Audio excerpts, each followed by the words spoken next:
Bonjour, je suis présentement assis dans le nouveau véhicule Ducato, fabriqué par Fiat et aménagé par la compagnie allemande Westfalia, véhicule qui sera distribué au Québec dès l'an prochain.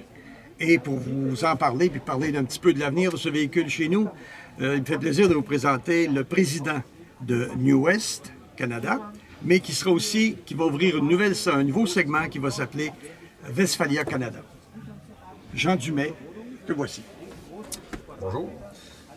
Bienvenue en Allemagne. Vous vous apprêtez à faire un beau voyage. Tout le monde pense que vous étiez en voyage, mais vous travaillez fort aussi simultanément à parcourir tout ce grand salon. Oui, on s'en vient avec on réintroduit la Ducato en Amérique, je dirais au Canada. On commence par le Canada et le Québec, bien entendu.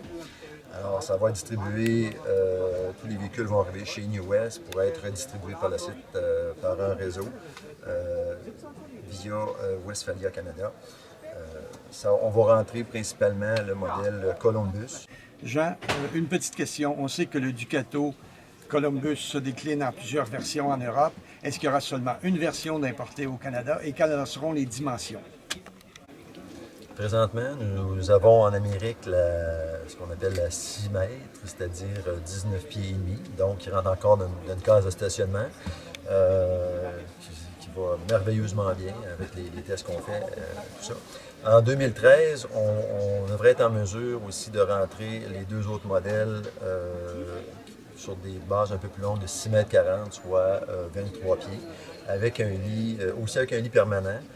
Soit un lit français ou un lit comme un lit tronqué, un lit à biseau. Donc ça va être sensiblement la même configuration, le coin dinette à l'avant, mais toujours avec un lit différent pour la couchette arrière. Alors pour le bénéfice de nos auditeurs, ce qu'on appelle ici un lit français, c'est ce que nous on appelle des lits jumeaux à toute fin pratique. Donc il y a un petit corridor entre les deux, ce qui vous permet à l'occasion d'aller rendre visite à votre voisin.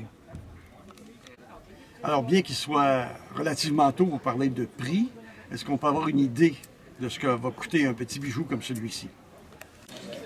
On s'attend d'être capable de rentrer dans le range de prix du marché, c'est-à-dire entre 100 et 115 000 tout dépendant des équipements, si le véhicule va être une version peut-être complètement équipée ou relativement plus de base.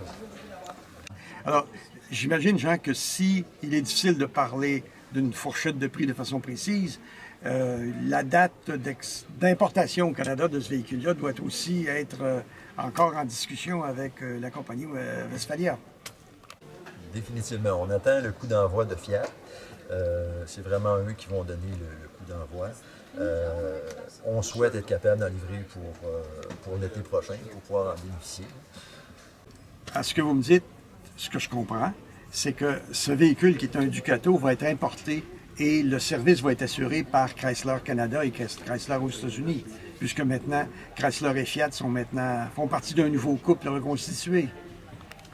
Définitivement, on va avoir un très bon support via les concessionnaires Chrysler, qui ont un très large réseau.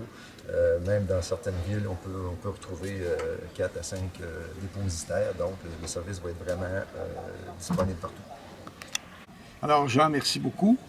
Il nous tarde, je devrais dire, parce qu'on va être deux, de faire l'essai de ce véhicule qui va nous rappeler des souvenirs, parce qu'on en a déjà passé deux autres, mais beaucoup, il y a plusieurs années.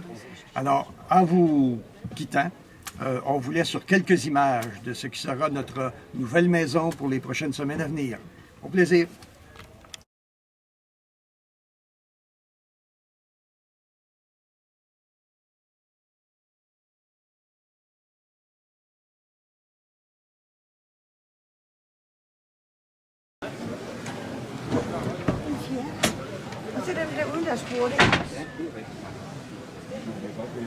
Ça, c'est la couchette d'appoint. OK.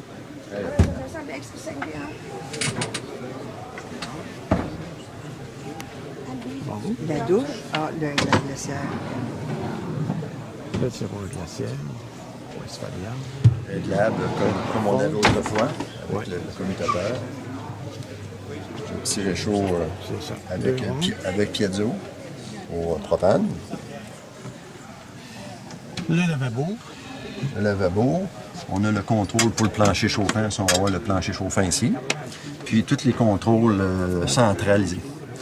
que ce soit pour l'eau chaude, le frigidaire, la température. On peut même programmer la température de la salle de bain si on veut, mettons à 28 degrés, puis l'habitacle ici à 20 degrés.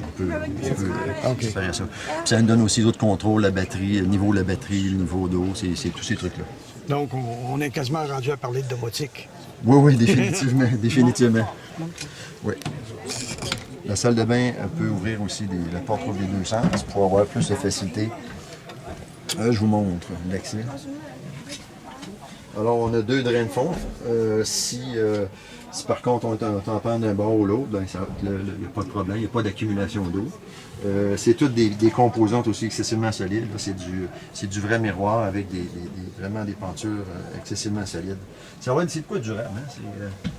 C'est des très bonnes, bonnes composantes. Hein? C'est ce qui va traverser le temps. Comme le précisait Jean Dumais, voici le lit qui équipe le modèle Ducato que nous allons essayer. Les 2 autres modèles, un peu plus longs, ont des lits différents. Alors voilà le lit français. Et vous remarquerez, sous le lit, dans l'habitacle, dans la soute, il y a un petit radiateur qui sert à chauffer cette section du véhicule récréatif. Et finalement, voici le 3e lit, le lit tronqué, qui existe aussi dans le modèle, le 6,40 m. Ce lit coulisse, et si vous remarquez sur dans le coin gauche, une espèce de bac, c'est là que se range la bonbonne de propane.